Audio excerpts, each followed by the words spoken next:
This is Coach Hall, the Varsity girls lacrosse team coach, and she teaches phys ed here at Horace Mann. So how did you first get into lacrosse?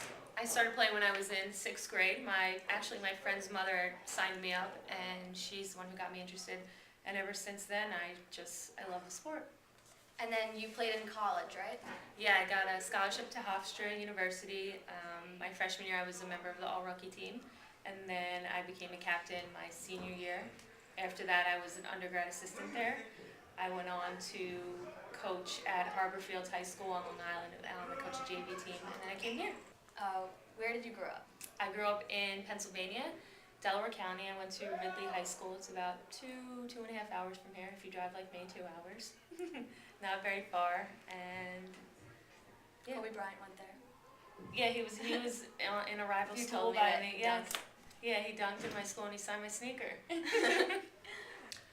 Yeah, it's a big part of where I grew up and on Long Island where I played. I think that well, one, you get so into the sport, you're playing all year round with the same type of people, and then you go away to college and those same type of people are still playing and they love the sport so much they continue to play after that. And since there's no professional team for women, they tend to join club teams. There's a team called NIAC, New York Athletic Club. There's the Long Island Lady Lizards. So just depending where you live, like I said, I played for NIAC for a couple years, but that took up a lot of time. So then I did the Lady Lizards because I'm on Long Island a lot now. So it is a type of cult type of thing, once you start playing, you get to be around the same people.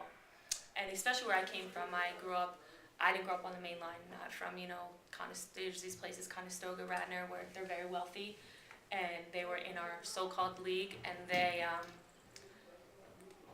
we all played lacrosse. Softball wasn't big around us. I mean, you played for your community teams, but everyone played lacrosse, and everyone tried out for the national team, and so it was a big deal around me. My best friend, she was my best friend in middle school and high school.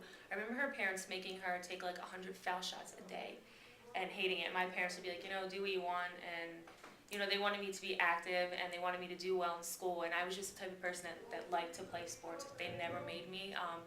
I played for like 3 teams each season. I would play for my town team, my school team, and like an all-star team all the time, and they never made me, but they would drive me anywhere. My dad would take me to every tournament that I wanted to go to, but they never forced it on me, and I think that's why I liked it so much.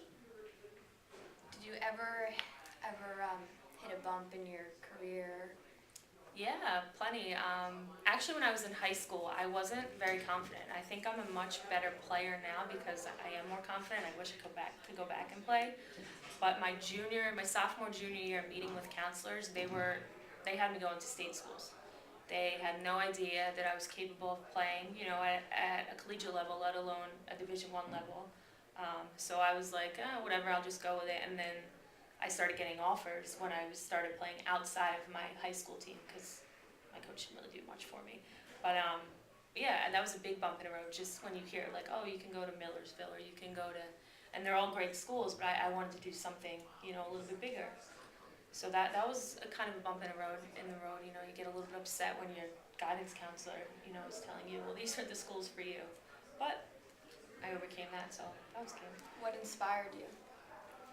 I think I just really had a passion for the sport, and I didn't want to stop playing. And a couple of my other friends, they also, they got scholarships, and I didn't want to be like, the one out of the group that didn't get it. I really, really wanted to play, and I always worked hard, so I wanted to keep going. I wanted to make my parents proud. It wasn't a waste of time driving me every weekend to pay for all the camps in the summer. So. And what's been the high point? Playing or? In general. I think, my playing, being able to play in a school, at Hofstra was amazing for me. I know my parents were proud of that. I was proud of that.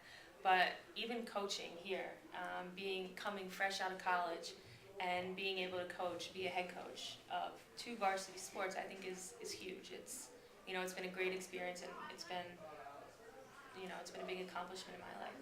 So.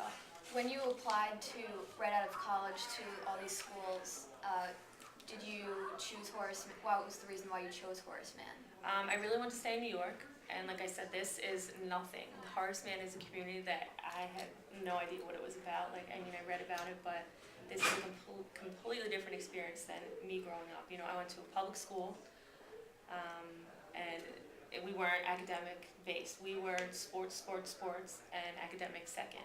Not me personally, but that's just how it was. So it was kind of cool to come here and see the change, and to, you know, experience all the different religions and cultures and everyone that comes here. It was a big eye opener for me, and it's actually been, I've learned a lot. Thank you for taking the time to speak with us today. You're welcome, Phoebe.